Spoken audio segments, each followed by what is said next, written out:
And we are back, and we are sampling Market Garden's Franklin Castle because it's appropriate. This is a 7% ABV and a 20% IBU. Eat your heart out, Sam. We're going to check this out, and I am pouring, and not too heady, but got a little bit up there. It is... Man, it is almost equally as amber as the Sam's was. Ooh, a little more fragrance on top of this one. Yeah. It almost smells like a flower.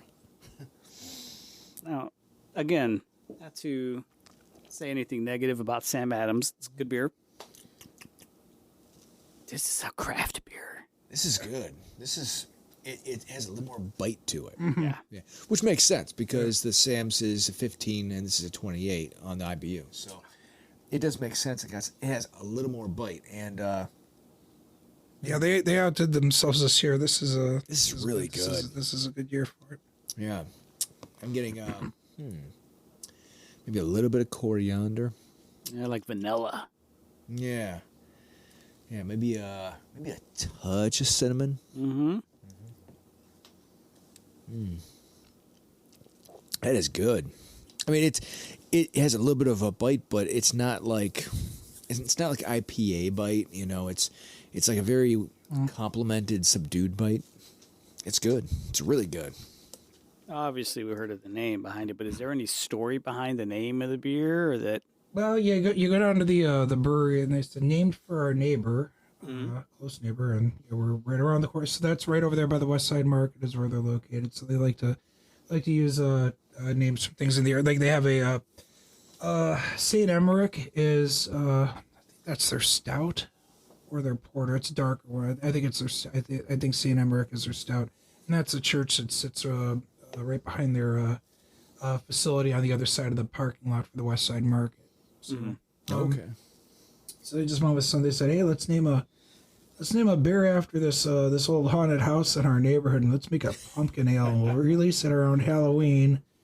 And the owner found out, the castle found out about it. And she was a little pissed, I think, at first, but I think she's okay with that right now. But then I found out that people are printing T-shirts with the Franklin Castle on it and using. You know, I never thought about that. Are there like liability issues? There is, yeah. I believe it's a registered. Yeah, she's It's a gray area, I think, but the house has been. We have it well established that name has been associated with the house since 1969. Okay. So we have it well established.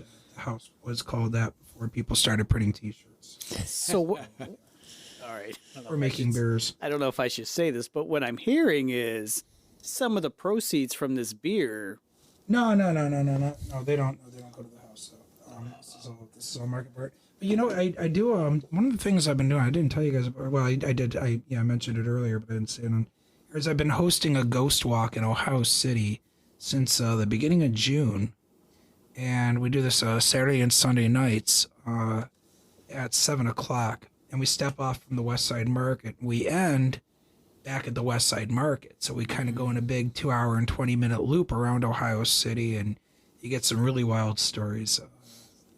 Delivered by yours truly as I lead a group with a lantern. But we we end the night right behind the Market Garden Brewery. And for the last month and a half or 2 months, however long it's been tapped, I'm going in there after my tour. So if you're in the Market Garden Brewery on a Saturday or Sunday evening around 9:30 and you see a guy come in with a lamp sitting at the bar, that's me. And what am I drinking every time I come in? Franklin Castle, and it's. You think this is good? You taste it on tap. It's delicious on tap. And it's served in a higher goblet. It's a little stronger, you know. Yeah. 7%. Yeah. That's up there. I mean, I still, I drink. I could drink all 16 ounce, and they gave me a 16 ounce one time because they were out of the other glasses, so they gave me the full. I'm like, hey, Nice. good actual fight of it, yeah. And they're like, well, we're out of the other glasses. They're dirty right now, and everybody's really place good, was slammed, really good though. food there too. Oh yeah, gosh, the food is Gardens fantastic. great. Yeah. Yeah, that is a fantastic place. I don't think I've ever had a beer from there that I didn't like. I mean, I'm particular about what I'm ordering, I have my favorites. But honestly, yeah, they've never disappointed. So, so I've always been pretty happy about that. Great job, Market Yeah. Garden. Yeah, heck yeah, guys. Always. Good job. Always. Yeah, here's to the Market Garden. Good food. Sam to the crew. Hell yeah. We've had them on several times. And planning to again. Mm-hmm. So I brought up that there is an old haunted tale at the airport. Yeah, what is the story about the airport now? So I was actually in charge of getting our plant rebuilt at the Cleveland Hopkins Airport, and huge, massive project. I won't go into details, but the whole plant was rebuilt there, and I saw it from beginning to end. And so we were running the lines from the old plant over to the new plant. We had a very small amount of time to do it in. So, in fact, I had to cancel my weekend vacation because the crew was running behind. And so I went ahead and went in and took control of the crew myself. And we actually got it done 3 days early after that. But we're inside a concourse, right? And so we're in there and we're just pulling them over to the new plant. And all of a sudden, this guy runs out, and he's like, oh, thank gosh, it's you guys. It's like, what are you talking about? Who do you think it was? Like, well, there's a ghost. And they were like, well, what do you mean there's a ghost? They're like, well, the workers here, they see it sometimes, and upstairs, sometimes she'll actually go up through the floor, and they'll see her above here, too. Why would there be a ghost, was my next question, of course, right? Yeah. They said, well, this was part of the original gate. So that's why you see that wall is tiled. That was the original entrance to come here onto the field and to come through. And they said what happened was there was a girl at one point that did not want to fly. And her parents said that, no, you are going to have to fly. And so she ended up grabbing the security guard's gun out of his belt, ran into the room, and shot herself. And he said, and that's actually those two doors that you see bolted up. She's behind. That's where she killed herself, was behind that door. So now I can't verify that story. I've never heard it refuted because I've actually brought it up to a couple others, and they said, no, that sounds about right. Jeez. And what I can tell you is that I've been working at the airport for many, many years, and I've never seen those doors unlocked. So, yeah, I've heard that. Yeah. That's wild. Yeah, it is a gentleman that has an office that sits directly outside of that area. And that's what he told me. That's all I can tell you is what he told me. Is there a time frame? I know it was, he didn't give me a time frame, but he did say it was before the other two concourses were built. So, that should give you an idea. 50s. Yeah, right there somewhere. Yeah. It's worth looking into. I'd like to check that out and see if see if I can find anything on that, back that up. That'd be wild. Yeah. I didn't know. When you said that, my brain first went to, what was that? It used to be a farm, like originally. Well, a bunch of farms. I mean, it was. Yeah, the old field. So I'm like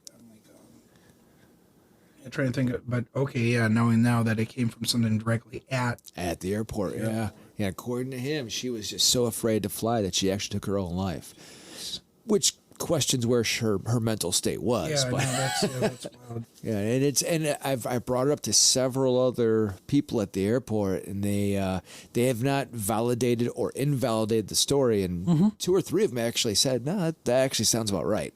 Oh my God. So, yeah, there you go. There's the airport ghost story I know about. Yeah. Wow. I've been to the Winchester House. So have I. Yeah? Yeah, I love that place. Yeah. How long ago did you go? 99. I went in 1999. We just went maybe 3 years ago. Okay. Okay. Oh, it's a great place. Took a picture while we were in there and did catch a photo of something. No way. Now it almost looks like it's reflection on a glass of a person, but they're sitting like Indian style and they're like leaning forward like this. And we have light coming in up here, just a bright, really bright spot, and then you have all these orbs, but they're all kind of radiating out from that light, as if they're like on white strings, and you got like little orbs coming out around them, and that's what's illuminating this part of the person, but they're very translucent. You can see through part of them. Okay.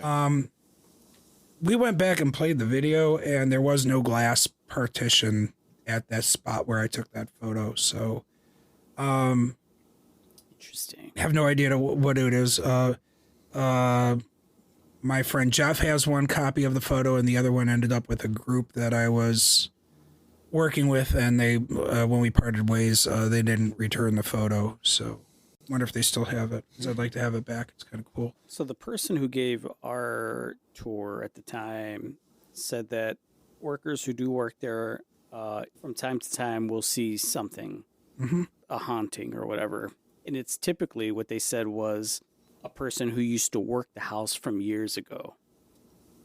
Well, it was one of the servants, Oh, okay. building the house for her in her many stages of, because she was forever doing something to that building. Yeah, 30 some years of construction. I mean, Yeah. And so from Yeah. time to time, I guess a modern worker would see someone from who knows how long ago with like a wheelbarrow or something like that, like doing work. well, I mean, it was built. That was what it was built for. It was built to be a haunted house. The people killed at the hands of the Winchester rifle requested a place to be, according to what she said she was witnessing. She was being haunted by these people that So we wanted them to build her. Were you able to go in the build them a house. seance room? I don't remember if which rooms I went through. It was over 20 years ago. We did go in that room, and that I would say that was a weird room. Okay. Very odd. Probably did. I remember I walked into one room, and there was one way in and 3 ways out. But one of the ways in was not the way that we came in, because when you close that door behind you, it becomes a wall with no latch. Yeah. There's a lot of But the other three ways out, there's one safe way that goes through. The other one is a door in the floor that you open up and you can fall Yep. down there. Or the other way is to go out this door and you fall 3 stories to your death. Okay. Or Yeah. to breaking your legs at least, probably, if not your death. So there was only one safe way out. Guess which way we went. And that was the room. I want to say it was a kitchen, and it had a lot of the number 13 incorporated into a lot of things, including like the little drain in the sink had 13 holes in it, and it was shaped like a spider's web. It was wild. It was wild. I don't know why I remember that, but I remember that There part. was a lot of The stairs that go to nowhere, so there's a stairwell that just kind of it just goes into the ceiling. It doesn't go anywhere. It does. teensy stairs too. Yeah. Oh yeah. And there were stairs. She and was not a big woman at all. There were stairs. They had a very slight rise. So where a regular stairwell had been going up, it went and it did sort of a serpentine up to get her up to the level. All right. So I had these put in because she was she was less than 5 feet tall. Yeah, she had some kind of. She was a diminutive woman. Trying to see if I had small in pictures from when stature. we went. But yeah, it was easier. And plus, she was an elderly lady, so it was easier for her to get up smaller stairs. Yeah, that makes a lot of sense. When the San Francisco earthquake hit in 1906, I believe she was trapped in the house for a while. And when Sure. that happened, there was a bell tower or a clock tower, and the clock tower collapsed. And she was of the mind that the ghosts had caused the earthquake, Right. and because they did not like the tower, and it took out the tower because they didn't want it there. So the clock tower was never rebuilt. And then when she died, after 30 some years of, I might be wrong on the time they spent on it, everything that was not completed, they stopped work immediately, and everything that was not completed, they painted black. It's just painted black. So there's parts of the house on the exterior and there's where they were working that are partially built, and they just painted them black. So That sounds like a certain song. yeah, it does. Yeah, hey, I didn't think about that. Yeah, It is a very odd house. yeah. We saw that when I was there, and we saw the Thomas Whaley House in Old Town San Diego, and that was also a very interesting place. Of course, we couldn't go any further than the first floor. Like we couldn't go couldn't go upstairs, so it's not permitted. But hey, it was a really cool house. So, Well, we have to touch on it. It's because Gumby, are ghosts a biblical thing? Mm-hmm. Yeah. So ghost comes from the Old English word related to the German Geist, meaning spirit. And Christians certainly believe in spirits. God, angels, and the souls of deceased humans all qualify.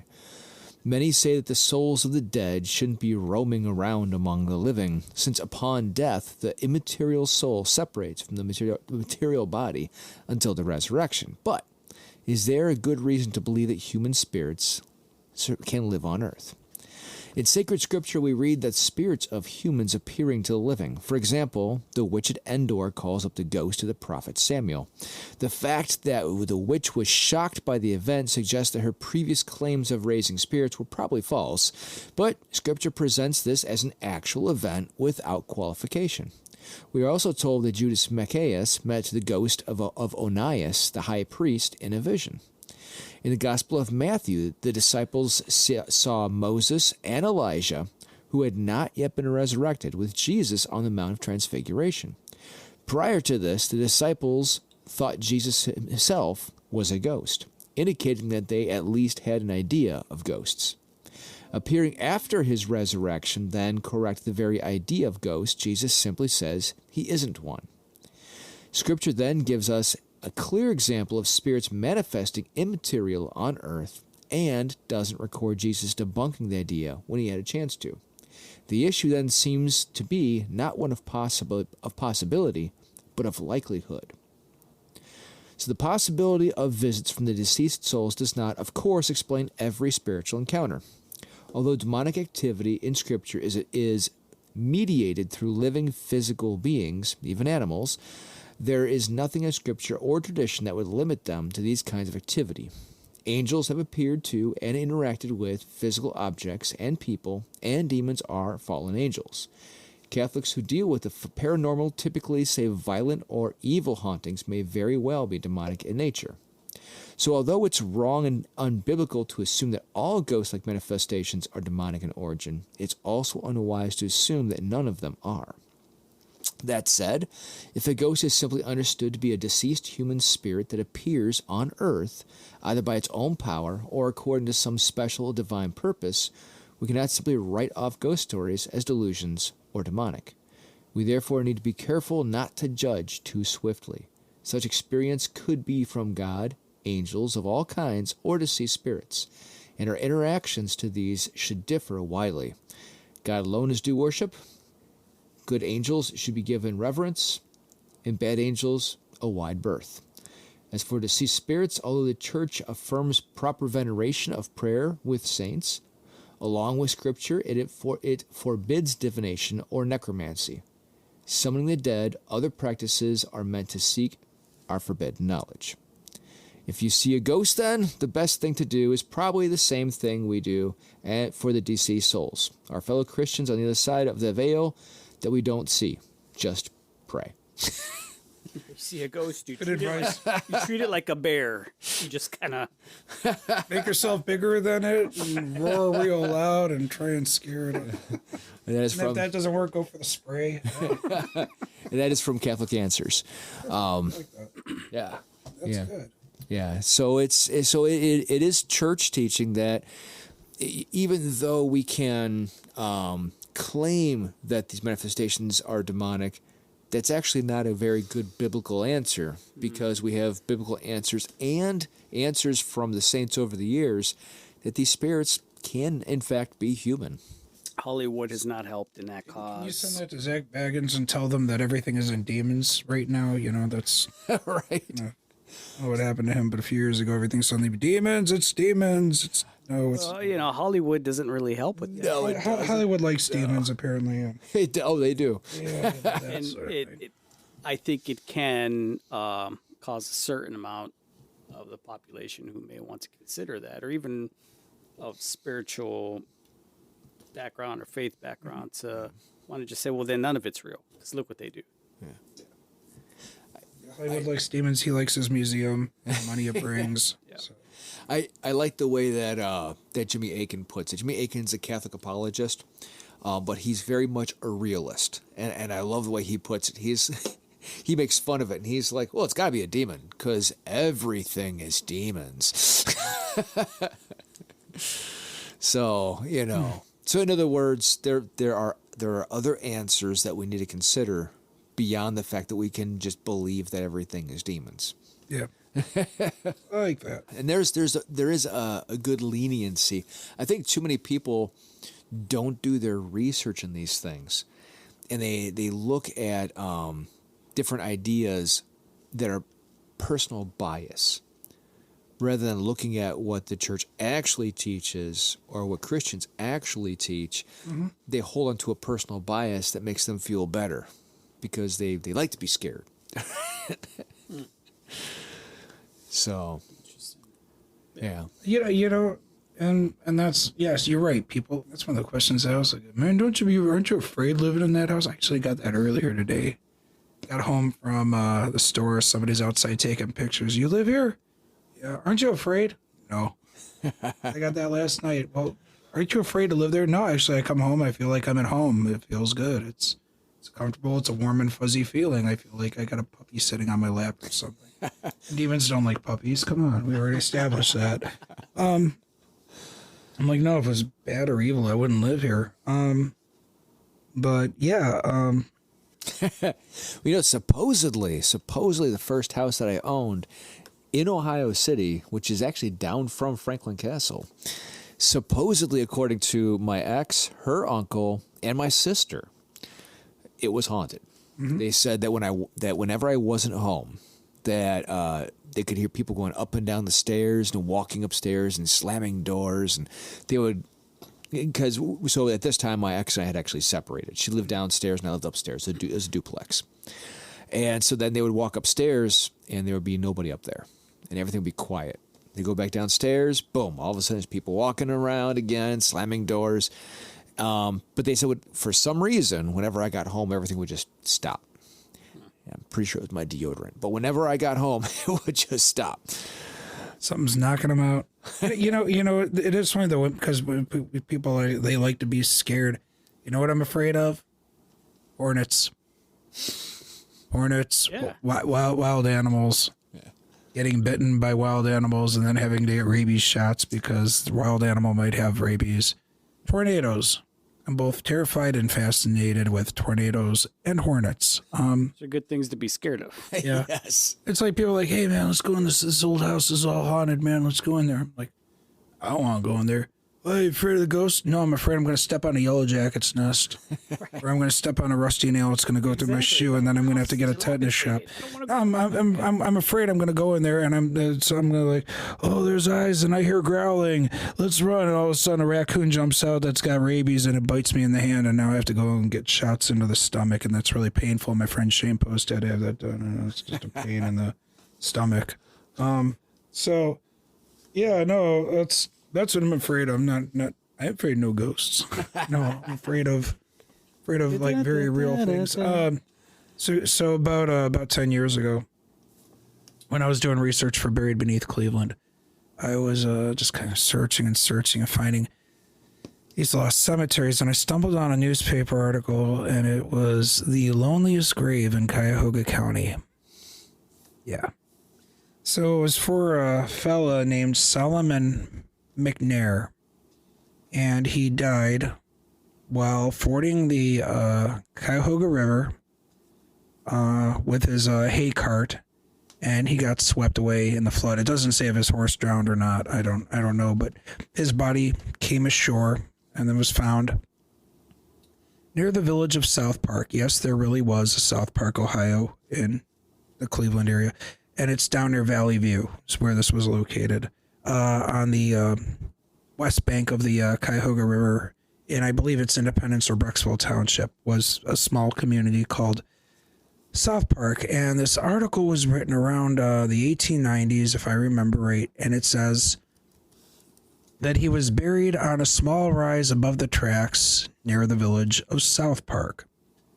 And the stone sits there, and it's very elegantly engraved with his name, and there's a whole transcription of it appears in this newspaper article. I'm like, oh, that's fantastic. We actually have a South Park, Ohio. I'm like, no, really. I'm like, so okay, I gotta find this. Now I found South Park on the map, and it's down at the end of Stone Road.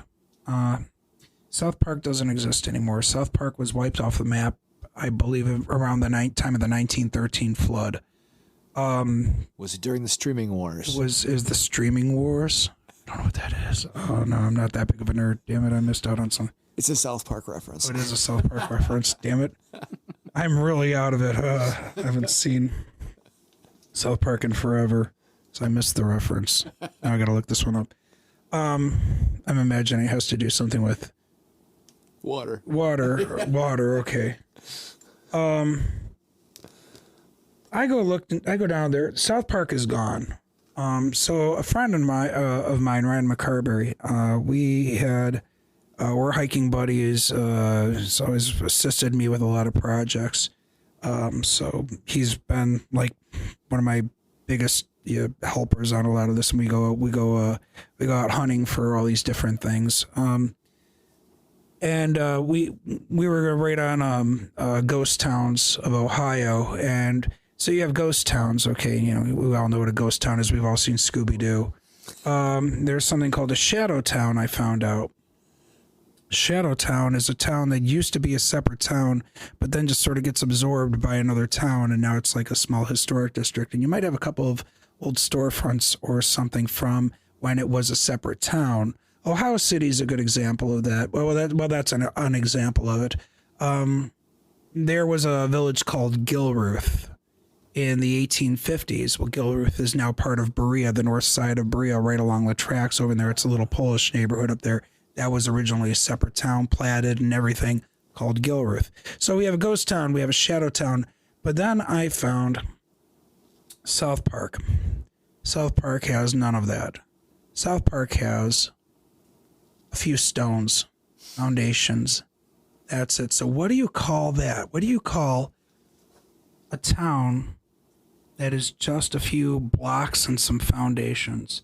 I'm like, well, something like ghost town would be, because, you got a phantom town or a shadow town, and then you've got this ghost town, which is completely gone. Well, what do you call it when it's just nothing left but, the very basics? So I'm like, I don't know, a bone town. And I'm like, well, okay, maybe a bone town. Well, then I Googled bone town. Dude, that did not bring up the results that I was thinking it would. Don't go Googling bone town. It's going to bring you to like Pink Tube and things that I read too. It's going to get you all kinds of things to not Google. Don't do that. I got another one that I Googled and it didn't give me the answers I wanted. So we came up with corpse town. Okay. South Park is a corpse town. All that's left are a few foundations in the weeds, and that's it. The tracks, the road leading to it, and it just suddenly ends. And I went walking around looking for the stone of Solomon McNair, who died in the early 1800s, 1820s or 1830s, buried down there. And I'm looking for this described sandstone slab with his name, and I'm walking along the rises on the tracks, and I can't find it. And I'm walking through this pasture that's down there in the tall grass, and then I stop suddenly because Gumby, from me to you, right there, is a hornet's nest. Nope. This big in the grass. I thought they built them on trees or houses or cliffs, mostly trees hanging from trees. No, apparently they can also build them 2 feet off the ground in the tall grass right there at waist level. And I'm like, oh my God. And I freeze. And I mean, I'm 8 feet, 10 feet from this thing. And I start to slowly back up. And I turn and I look to the right, and son of a gun, there's another one right there, only 5 or 6 feet from me. And I'm like, oh my God, I didn't know they built them that close to each other. And I'm freaked and I'm just panic stricken. And I look and I'm watching at the bottoms and I don't see anything going in or out. And then I realize it's mid-December. Oh, they're dead.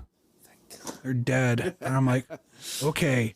But note to self, don't go walking through tall grass meadows in the summer because there's always a possibility I'm going to stumble on a hornet's nest in the grass. Now that I know that they make them in the nest like that, no, F that. I'm not doing that anymore. So it's bad enough I've come out with ticks on my legs and, things like that before. But no, I'm like, no. Yeah. So Bone Town. Don't go Googling Bone Town and thinking you're going to find something. Well, there was another case. I was doing research on these two guys that fought in the Battle of Lake Erie with Commodore Perry in 1813. They both died 12 days later, but it turns out that they were both from the same area of Pennsylvania. They both died of typhus. They were both buried at sea off of Avon Point, which is now Avon Lake. It's probably how that cemetery was established. We've kind of determined that. But they were the only two men out of over 550 guys on the crew. They had left made the person who would receive their pay, their administrator, Major Eleazar Wood. This was a guy with the Army Corps of Engineers, who was killed, if I remember right, a year later at the Battle of Lundy's Lane. He was a high-ranking officer in the United States Army. They would have met him in Erie, Pennsylvania before the squadron sailed, so they made him the person who would receive their prize money, and he, of course, handled their estate. But then it says in the notes, all it says, I had to find out who he was because all it said was Major Wood. And I Googled Major Wood and it just didn't give me the results that I wanted. I'm like, oh God, come on.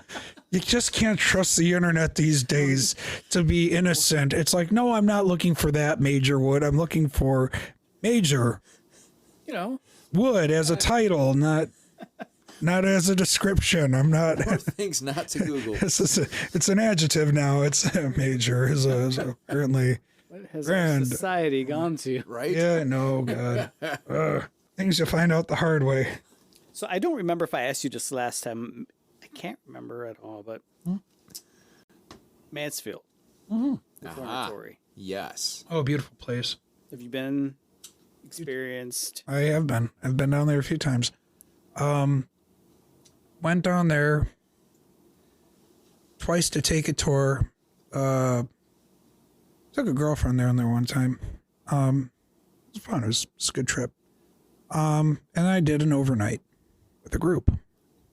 Okay. Back when it was only $50 to do the overnight. And I had a few things happen to me while I was there. It was kind of cool. Went down towards the solitary confinement areas.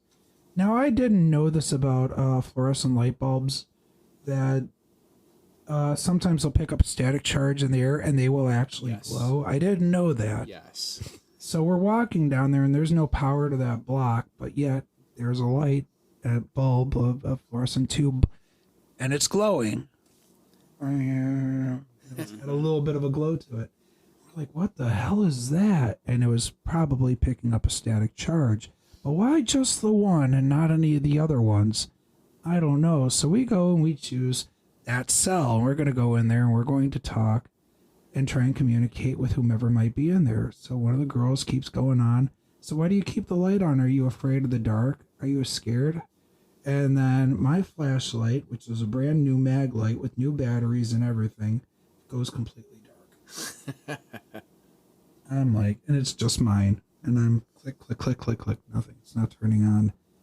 And I take the back or take the thing apart and I dump out the batteries and I put them back in and click it, nothing. I throw it down on the mattress and standing there and I'm like, yeah. And then about a minute or two later they're going on. I'm like, yeah, I think it's all funny. Turn my flashlight off and all of a sudden my flashlight comes right back on. Just as soon as I said that, I'm like, okay, I think it's time to move on to the next cell. I think we've kind of explored all we can in here. As I'm going to come back later on, and I took a note of where it was. And I came back down there about 2 or 3 hours later. My camcorder, my tripod, flashlight. And I set the camcorder and the tripod up in the hallway, out in the corridor. I put the flashlight in the little sink next to me.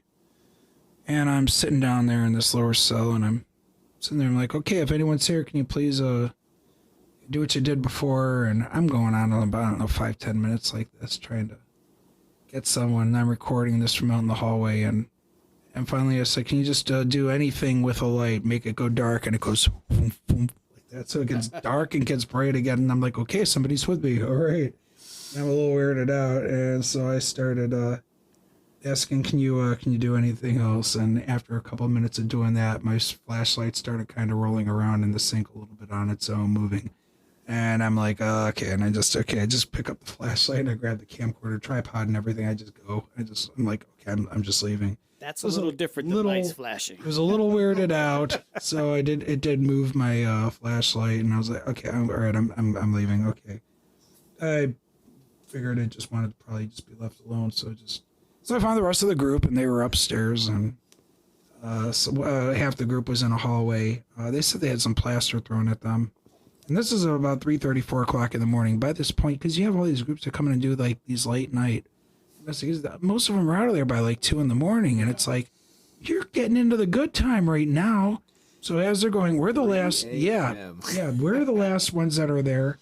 And one guy said, he told us a few things. Check out, look for this and look for that, and check these out. This is where because he's like, when everyone's gone, he's like, I just go and I do my own investigation for an hour or two. He's like, early morning hours, like before sunrise, that's when you get the most activity. Yep. He's like, let me know if you smell anything. He's like, use all your senses and let me know if you smell anything. Like, okay. And I went back. I said, I smelled something. He's like, did you smell the burning garbage? I said, yes, I did. He's like, they used to shovel garbage into the incinerators. That's how they used to keep the place heated. He's like, and those were on the thing. He's like, you're smelling that. He says, they don't burn garbage at the new facility. They don't do that. He's like, no, you're smelling. Those are phantom smells from the prison from years ago. Interesting. So I have heard that that's one of the theories in hauntings is there's actual spirit manifestations, but then hauntings themselves are actually the remnants of previously living things that were in the area that have left the spiritual essence of themselves behind. Mm-hmm. Yeah. That's deep. I've heard a lot of theories. That's a theory. I had somebody that believes in ghosts said earlier today on a post that Franklin Castle isn't haunted. I'm like, well, wait a minute, that begged to differ. I'm like, no, it isn't. Well, not like that. It is haunted, but not in the haunted in the sense that I see it. And it was different. I'm like, well, God, what else do you want? I mean, it's got. I think what she was leaning was more towards like violent things. I'm like, well, that's not a haunted house. That's just a house where all kinds of bad stuff happens. That's not, which could be demons, I guess. I mean, or just bad ghosts. I'm not sure. But you yourself have felt a different, like for instance, your flashlight moving around in the prison. Yeah, that was That felt different than maybe something you may experience at the castle. No, that was pretty close because I have a lot of lights turn on and off in the castle and stuff like that, and I've never seen any, not counting doors, I've never seen anything move on its own. I've seen doors open and close, doors that were latched have opened and closed, but I have never seen anything like I've never seen the glass go like that across the table. I've never seen that. You're not in a bar. Yeah, I know. I what's the matter with me? I do need to go to the bar more. I've had things that have been tossed around on the first floor while I was there, but I was upstairs when it happened, and I heard two separate occasions an hour apart from each other crashing sounds down there. Turns out it was a 4x8 sheet of plywood and a 6-foot step ladder. I don't know which was thrown first, but they were both pretty loud. And it was a little unsettling, so to the fact that I got my friend Matt Rump, who lived down the next street, to come over with a friend of his. And I'm like, yeah, we got all kinds of activity. Why don't you come over? And he's like, all right, brought a 6-pack and a friend. And of course, they get over there and everything stops. And it's after about an hour later, his friend leaves and we're walking him out. That's when we go check out the basement where there were no lights yet working. And I was still using a slide phone and didn't have a flashlight on it. I know I was living in the dark ages. No pun intended. I really didn't mean that. I didn't. I just caught myself. I'm like, oh God, I just said that about a flashlight. Yeah. So he had one. So he turned his, he goes and turns his little flashlight on, and he's like, "Hey, we're going around," and that's when we discover the ladder in the middle of the room and the window at the other end. The board's no longer over it. So Okay. like, okay, that's what we heard. That's what I heard. So yeah, I first when I heard it, I thought somebody had broken in and was throwing shit around in the basement, and so I was upstairs in the office, the glassed in room. And first thing I grabbed was a Jesus candle. I'm like, that's not going to work. So I grabbed a fire extinguisher, figure, blast him in the face and bonk him in the head and knock him out and call the police, you know. I thought somebody had broken in. But we have bars over the windows on the first floor, and I'm like trying to figure out how somebody could have gotten in because there's only that much space unless they're a contortionist or they found a way to actually remove the bars from in front of the windows, and which is a trick in itself. So those are really in there. And that's the only way I could think somebody would have gotten in that way. Because from the desk, you can see, or if they pick a lock at the back or something, but that's got a deadbolt and everything. You can't do that. I can see the front door and the side door from that desk. That's why it was built there. It watches the entrances. That's why it's there. It watches the staircase. It watches. It's the heart of the house. It's right there in the center. So. That's where you can see all the comings and goings from that one spot. So it's sort of, I call it the captain's chair. Okay. It's really interesting to be there. I was there with you once, like 4 hours. We sat back and talked. It was great. Good time. The architecture is beautiful. Yeah. My Lord. Yeah. I was blown. I think it was the detail of the place that really blew me away, because even like the little hinges on the doors have all this little filigree and it's oh yeah, I know. Yeah, that's those are most of the hardware in the house came from the Branford Locks Works company in Branford, Connecticut. That was sort of a center for this new movement of American Eastlake hardware. So they were making a lot of these hinges, doorknobs. Even the little keyhole, the little key plates, they're just real small, and they're also very ornately designed. Even the little hinges and the little latches on the colonial shutters, the inside, even those they're all really from the same same company. So it's pretty wild, and they came right out of the catalog from 1881. So you can tell they were all modern. And it was a line called the. One you mainly see in the house, like on the main floor, that's a line called the Oriental. So it's got the bamboo and it's got the little butterflies on it and all that. So it's, yeah. I remember everything was just exquisitely detailed. Yeah. That was fantastic. What would it take for Hollywood to get involved to want to make a movie over Franklin's Castle? I mean, we got one like Over the Winchester, right? Yeah. Oh, you mean a movie about it? Yeah. Why not? Like a documentary, you're saying? Or even something, or a film, or let's get Flanagan over there to do, the Haunting of the Franklin Castle or something. He's got the Haunting of Hill House, the Haunting of Bly Manor, and I like which is Henry James' The Turn of the Screw, which is a really good novel. We actually did a review of Midnight Mass right here on the podcast. Oh, okay, yeah, I haven't seen that yet. I haven't seen that, and I haven't seen this new series yet. I'm waiting with bated breath. Midnight Mass. For which is going to come out next year, and it's only because I'm a huge fan of Poe. Is the fall of the House of Usher is his next project? Oh, is it? Have you seen that yet? No, you haven't seen that. Oh no, that's going to be his next big.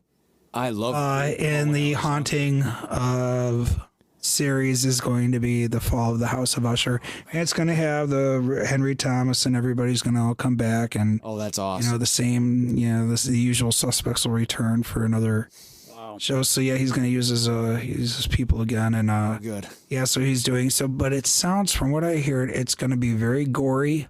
Oh really? It's going to be it's going to be very, very, very hardcore. Okay. He said if I'm trying to remember the review I saw. It was something like if Bly Manor was classical music, this is going to be heavy metal. This is really going to be scary. And I'm like, yeah. And I'm trying to think, like, how do you take something like Fall of the House of Usher by Edgar Allan Poe and turn it into something like that. I mean, I love the story. It's about brotherly love, and his devotion to his sister. It's a great story. I really, really love it. And the terrors, of course, of being buried alive, and that's a common thing with Poe, is people being buried alive. That seems to be or walled up or something like that. Yeah, he's done that a few times. My favorite story by Poe was still the Purloined Letter. It was just classic, detective story Poe. But he created the mystery novel as we know it. I mean, when he did Murders in the Rue Morgue. Yep. That's the classic setup that every mystery novelist has pretty much followed since. I mean, they're like, oh, well, no, it's Holmes and Watson. No, it wasn't originally Holmes and Watson. No.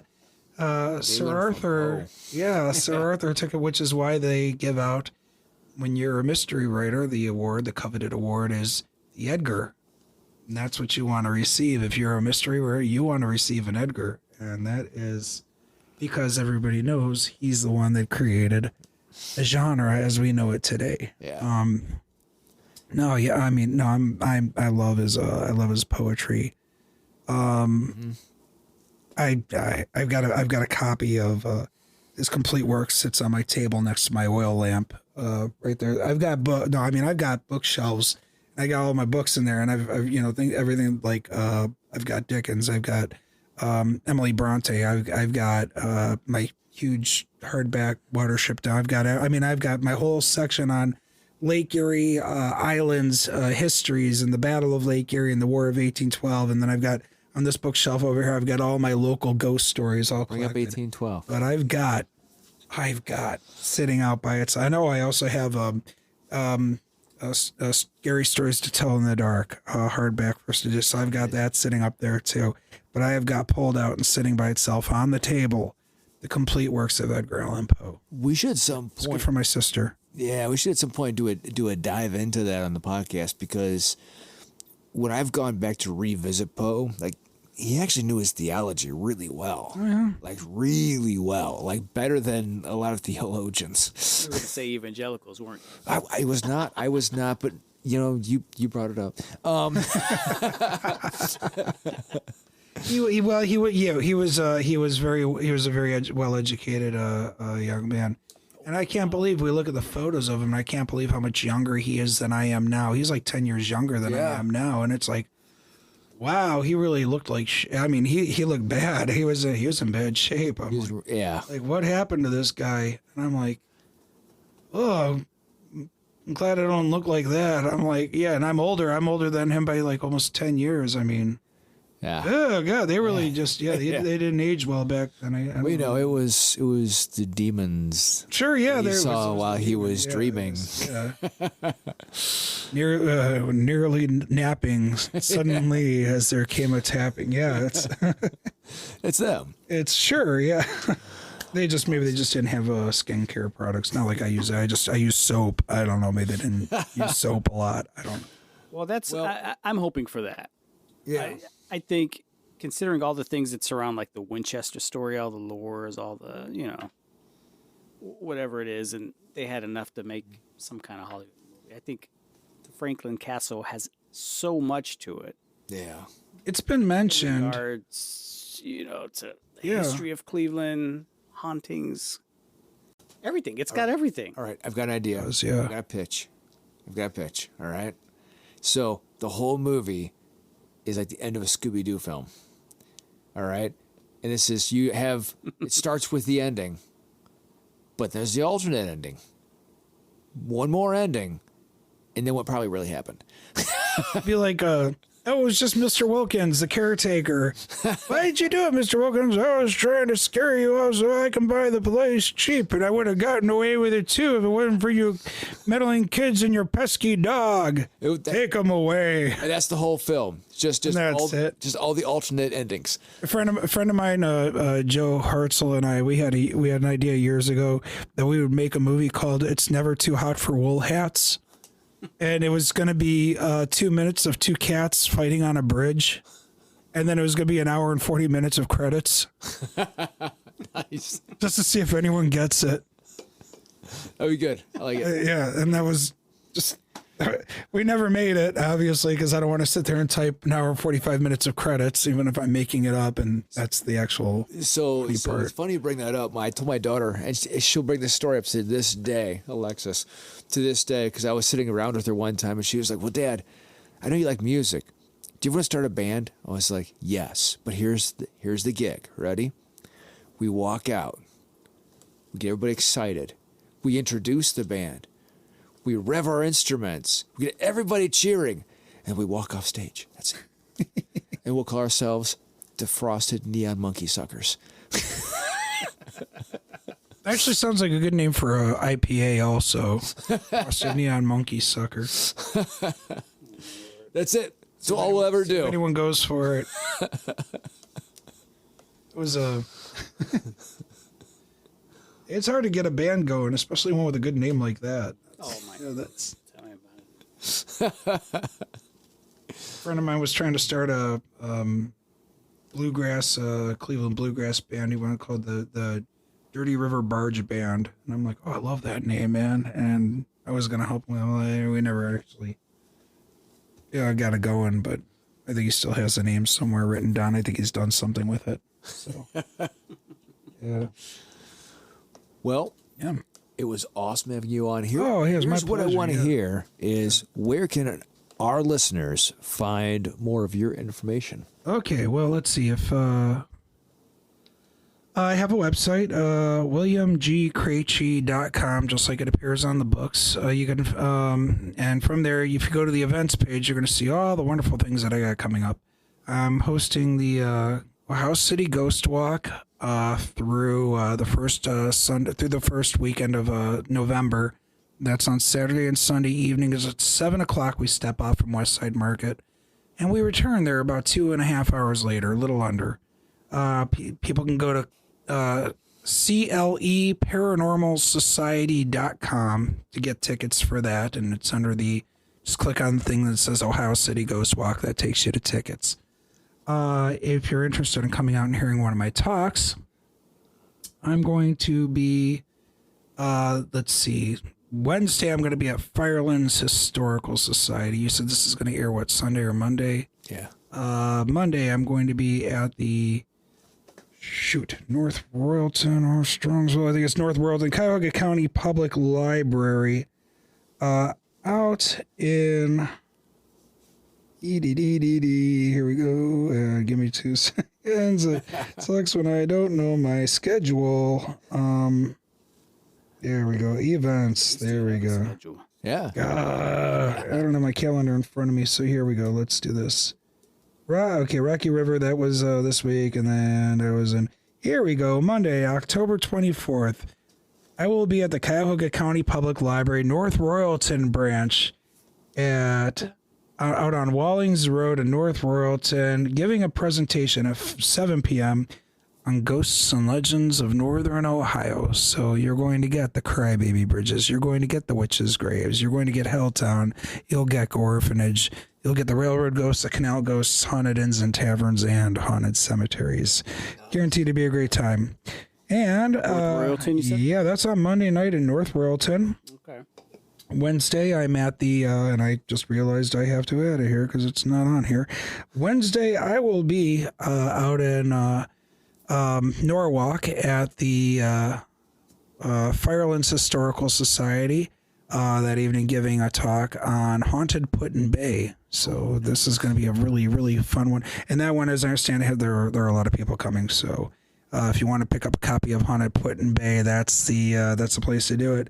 And if you really want to come out for a good treat, come out on Thursday evening to the Music Box Supper Club, because it's going to be myself. I'll be there with Mike Miller, the owner, up on stage with Charles L. Cassidy Jr., who is the author of Cleveland Ghosts and Paranormal Great Lakes, and we're going to be telling Cleveland ghost stories that evening. So that's a free event.